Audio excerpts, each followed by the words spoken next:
RT office ഇതല്ലേ? RT office ഇതാണല്ലോ. Licence എല്ലാം കൊടുക്കുന്ന സ്ഥലം? ലൈസൻസ് കൊടുക്കുന്ന ഇവിടുന്നാണ്. മുതലാളി നിങ്ങളാ? ഇതിന്റെ മുതലാളി? ഞാനിതിന്റെ ഓഫീസറാണ്. അല്ല, അപ്പൊ മുതലാളി ഇല്ലേ? ഇവിടെ ഇത് സർക്കാരാണ്, സർക്കാർ. അത് സർക്കാർ എന്ന് പറഞ്ഞാൽ അയാൾ ഇവിടെ ഉണ്ടോ? ഇതുണ്ടോ? സ്ഥലത്തുണ്ടോ? ആൾ പുറത്താ? എവിടെയല്ലേ? ഇവിടെ ഗവൺമെന്റ് ആണ്. ഗവൺമെന്റ്. ആ ഗവൺമെന്റ് കേട്ടില്ലേ? ആ, അത് കേട്ടിട്ടുണ്ട്. ഗവൺമെന്റ് ആശുപത്രി കേട്ടില്ല? അതേപോലെ ഗവൺമെന്റ് നടത്തുന്ന സംഭവമാണ് ഇത് RT ഓഫീസ്. ഗവൺമെന്റ് ലൈസൻസ് കൊടുക്കുന്ന സ്ഥലം ഇതന്നെയല്ലേ? ഇതിന് തന്നെയാണ് ലൈസൻസ് കൊടുക്കുന്ന സ്ഥലം. RT ഓഫീസ് ഇത് തന്നെയാണ്. അതെ അതെ അതെ. ഒരു മിനിറ്റ്. രാവിലെ തന്നെ ഒരു ശല്യം വലിയ കയറി വരും. എന്ത് ചെയ്യാനത്? ഹലോ, മുജീബല്ലേ? ആ എടാ, എന്റെ മീൻ തീർന്നാ? ഇല്ലടാ, എന്റെ തീർന്നില്ല. എന്റെ പോലീസ് പിടിച്ച്. ലൈസൻസ് ഇല്ല. എനിക്ക് ലൈസൻസ് ഉണ്ടാ? ഇല്ല. മറ്റേ സത്താറിനോ? സത്താറിനും ഇല്ല. റഫീഖിനുണ്ടോ? അയ്യേ, ഇവർക്ക് ആർക്ക് ലൈസൻസ് ഇല്ല. ഏട്ടാ വെറുതെ ഇതാകണോട്ടാ. പോലീസ് പിടിക്കും. അന്നെ പിടിച്ച് ഇപ്പൊ പിടിച്ച് അവിടെ മീൻ മുക്കാൻ പറ്റില്ല, ഒന്നും മുക്കാൻ പറ്റില്ല. ഓക്കെ, ഞാൻ 1 മണിക്കൂർ കൊണ്ടുവരാം. Okay okay okay. 1 2 3 4 സാറേ, ഒരു 4 ലൈസൻസ്. 4 ലൈസൻസ്. എന്താണ്? 4 ലൈസൻസ്.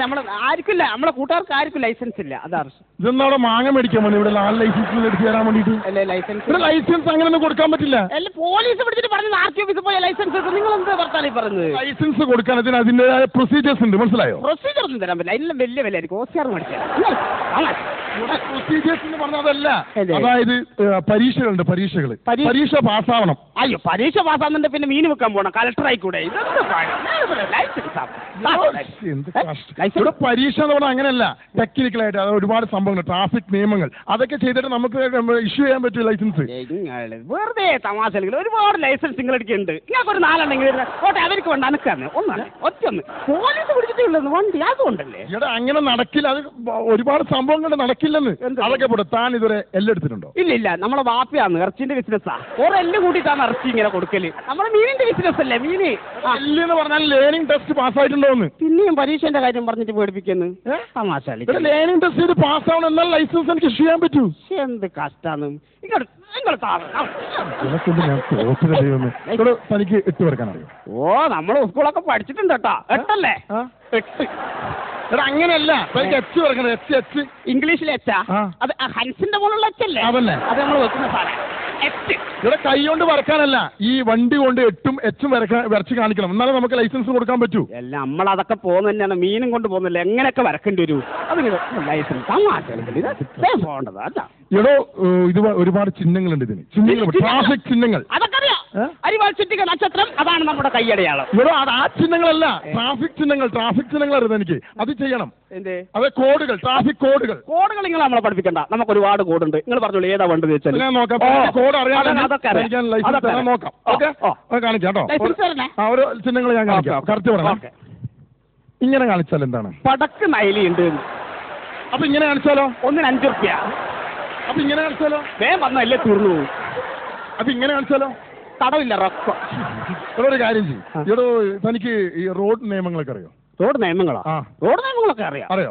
വണ്ടി എടുത്ത് പോകുമ്പോൾ പല റോഡ് നിയമങ്ങളും അതല്ലുണ്ടല്ലോ. അത് ഞാൻ ചോദിക്കാം. അത് കറക്റ്റ് ആൻസർ പറയുകയാണെങ്കിൽ ഞാൻ നോക്കാം തരാൻ പറ്റുമോ. അല്ല, ഒരു കാര്യം ചോദിക്കട്ടെ. നിങ്ങൾക്ക് എന്റെ ലൈസൻസ് ഉണ്ട്, നിങ്ങൾക്ക് എന്ത് പ്രയോജനം? അതാടെ വെച്ചിട്ട് എന്താ കാര്യം? പിന്നെ പോലീസുകാരെ പറഞ്ഞ RT ഓഫീസ് വന്ന ലൈസൻസ് കിട്ടുമെന്ന്. ഇവിടെ ഞാൻ ലൈസൻസ് പിടിച്ചു വെച്ചിട്ടൊന്നുമില്ലല്ലോ നല്ല ലൈസൻസ്. അത് നിങ്ങൾ നിയമങ്ങൾ പറഞ്ഞാൽ എന്താ നോക്കട്ടെ. ഞാൻ കുറച്ച് റോഡ് നിയമങ്ങൾ ആൻസർ പറയാൻ ഞാൻ പറഞ്ഞുതരാം. അതായത് വിദ്യാഭ്യാസ സ്ഥാപനങ്ങളായ സ്കൂൾ, കോളേജ് പരിസരത്തിലൂടെ വണ്ടി ഓടിച്ചു പോകുമ്പോൾ എന്തുകൊണ്ടാണ് വണ്ടി സ്ലോ ചെയ്യുന്നത്? പെൺകുട്ടികളെ കാണാൻ വേണ്ടിട്ട്. എല്ലാ വണ്ടി അടുത്ത സ്ലോ ആക്കിയിട്ട് പോകും, ആംബുലൻസ് വരെ. അതുപോലെ നെക്സ്റ്റ് ചോദിക്കാം. അതായത് നമ്മളെ റോഡുകളിൽ ഈ ഹമ്പ് വെച്ച് പിടിപ്പിക്കുന്ന എവിടെയാണ്? വർക്ക്ഷോപ്പിന് മുമ്പിൽ. ബീഫ് പൊട്ടിക്കാൻ പാടില്ലേ? അവരെന്നല്ലേ ഈ ഹമ്പ് തേച്ച് ഉണ്ടാക്കുന്നത്. പിന്നെ നമ്മളാ, അതുകൊണ്ടല്ലേ പ്രശ്നം. അതുപോലെ നെക്സ്റ്റ് ചോദിക്കാം. അതായത് ഈ ഹോസ്റ്റൽ പരിസരത്തിലൂടെ വണ്ടി ഓടിച്ചു പോകുമ്പോൾ എന്തുകൊണ്ടാണ് ഹോൺ അടിക്കാൻ പാടില്ല എന്ന് പറയുന്നത്? ഹോൺ അടിച്ചാൽ നേഴ്സുമാർ എപ്പ തലയിലായെന്ന് ചോദിച്ചാൽ മതി. അതുകൊണ്ടാണ് അടിക്കാറുള്ളത്. എത്ര ഡ്രൈവർമാരാണ് നമ്മളെ സുഹൃത്തുക്കൾ കെട്ടിയിട്ടുള്ളത്? ലൈസൻസ് തമാശ അടിക്കല്ലേ ഇത്. നെക്സ്റ്റ് ചോദിക്കാം. ഈ റോഡിൽ മഞ്ഞ വരക്കാനുള്ള കാരണം എന്താണ്? അതന്നെ ഞാൻ ചോദിക്കുന്നത്. എല്ലാ സ്ഥലത്തും മഞ്ഞ വര ഇങ്ങനെ വരച്ചിട്ടുണ്ടാവും. പിന്നെ സീബ്ര മറ്റേതെന്ന് പറഞ്ഞു ഇത് കൂടെ പോകാൻ പറ്റണ്ടേ? എന്താണ് മാർക്കറ്റ് ജീവിക്കാൻ വന്നത്?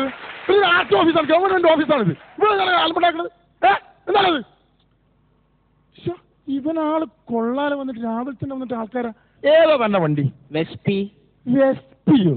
ഇവിടെ വെസ്പ എന്നൊക്കെ കേട്ടിട്ടുണ്ട്. എന്താണ് വെസ്പി എന്നൊക്കെ പറഞ്ഞ വണ്ടി? ആദ്യം ഇത് വെസ്റ്റ് തന്നെയായിരുന്നു. ആ. ഇത് ആ മതിലിനോടെ ഇടിച്ചേരോ അതിന്റെ മുമ്പാകം പി എന്ന് പറഞ്ഞിട്ട് വളഞ്ഞു. അത് മുതൽ വെസ്റ്റ്. ഞാൻ തന്നോട് വേറൊരു ചോദ്യം ചോദിച്ചു. ആ. അതിന് കറക്റ്റ് ആൻസർ താൻ പറയോ? അത് പറയാം. പറയോ? തന്റെ ബുദ്ധി ഒന്ന് ടെസ്റ്റ് ചെയ്ത് നോക്കാം. ഓക്കെ. ഓക്കെ. വയനാട് ചുരം. വയനാട് ചുരം. വയനാട് ചുരത്തിന്റെ ഒരു സൈഡില് ഹൊക്ക. നിങ്ങളിപ്പം വയനാട് പോയിട്ടുണ്ടോ? ഇല്ല. ഞാൻ സ്ഥിരം പോകുന്ന റൂട്ടാണ്. വയനാട് ചുരത്തിന്റെ ഒരു സൈഡ് മാത്രമല്ല കൊക്ക, രണ്ട് സൈഡും കൊക്ക. ഇവിടെ സങ്കല്പമാണ്, സങ്കല്പിക്കുക. ഞാൻ പറയുന്ന കാര്യങ്ങളൊക്കെ താൻ സങ്കല്പിക്കുക. മനസ്സിലായോ? വയനാട് ചുരം, അതായത് ചുരത്തിന്റെ രണ്ട് സൈഡിലായിട്ട് രണ്ട് കൊക്ക. താൻ തന്റെ വണ്ടിയുമായി ഇങ്ങനെ പൊക്കോണ്ടിരിക്കുകയാണ്. ചുരം ഇങ്ങനെ ഇറങ്ങിക്കൊണ്ടേയിരിക്കുകയാണ്. ഏതാ വണ്ടി? അംബാസഡർ കാർ എടുത്തോ. അതിന് ഏതായാലും സങ്കല്പല്ലേ? അതെ. സ്കോർപിയോ തന്നെ ആയിക്കോട്ടെ. സ്കോർപിയോ. താൻ തന്നെ സ്കോർപിയോമായിട്ട് ഈ ചുരം വളരെ സ്പീഡിൽ ഇങ്ങനെ ഇറങ്ങിക്കൊണ്ടിരിക്കുകയാണ്. അങ്ങനെ ഒന്നാം വളവെത്തി, രണ്ടാം വളവെത്തി, മൂന്നാം വളവെത്തിയപ്പോ പെട്ടെന്ന് തന്റെ വണ്ടിയുടെ ബ്രേക്ക് അങ്ങ് പോയി. ഈ സമയത്ത് ബുദ്ധി ഉപയോഗിച്ച് താൻ എന്ത് ചെയ്യും? ലൈസൻസ് തരില്ലേ? ആൻസർ പറ. വയനാട് ചുരം രണ്ട് സൈഡിലും കൊക്ക. വളരെ സ്പീഡിൽ എന്റെ കാർ അങ്ങനെ പോവുകയാണ്. മൂന്നാം വളവെത്തി എന്റെ കാറിന്റെ ബ്രേക്ക് പോയി. അപ്പൊ തന്നെ ഞാൻ അവിടെ സൈഡാക്കി ബ്രേക്ക് അവിടെ ചടർത്തും. ബ്രേക്ക് പോയാൽ നിങ്ങൾ ഇത്തിരി സ്പീഡിൽ വരുന്ന വണ്ടി സൈഡാക്കാൻ എങ്ങനെ സൈഡാക്കാം? സൈഡ് ആകൂല. ബ്രേക്കിൽ വളരെ സ്പീഡിൽ വന്നോണ്ടിരിക്കുന്ന വണ്ടി പോയല്ലേ? ബ്രേക്ക് പോയി കിടക്കല്ലേ? ശരിയാ. വയനാട് ചുരം വളരെ സ്പീഡിൽ എന്റെ കാർ ഇങ്ങനെ പോവുകയാണ്. രണ്ട് സൈഡിൽ കൊക്ക. ഒന്നാം വളവ് കഴിഞ്ഞു, രണ്ടാം വളവ് കഴിഞ്ഞു, മൂന്നാം വളവ് കഴിഞ്ഞു, ബ്രേക്ക് പോയി. അപ്പൊ സാറെന്ത് ചെയ്യും? എനിക്കാണോ ലൈസൻസ് കൊണ്ട്? തനിക്കാണോ? തന്റെ ബുദ്ധി എനിക്ക് ടെസ്റ്റ് ചെയ്യുന്നത്. താൻ പറ. നീ എന്നെ പറയണം. അപ്പൊ വയനാട് ചുരം ഇങ്ങനെ സ്പീഡിൽ വണ്ടി പോവാണ്. ഒന്നാം വളവ് കഴിഞ്ഞു, രണ്ടാം വളവ് കഴിഞ്ഞു, മൂന്നാം വളവ് കഴിഞ്ഞു. എന്റെ വണ്ടീന്റെ ബ്രേക്ക് അങ്ങ് പോയി. എന്റെ വണ്ടീന്റെ ബ്രേക്ക് വന്നു. ബ്രേക്ക് പോയ വണ്ടിക്ക് എങ്ങനെയാണ് ബ്രേക്ക് വരുന്നത്? അപ്പൊ ഈ ബ്രേക്ക് പോയ നിങ്ങളെ സങ്കല്പല്ലേ? എന്നാ ബ്രേക്ക് വന്നതായിട്ട് സങ്കല്പിച്ചോളി.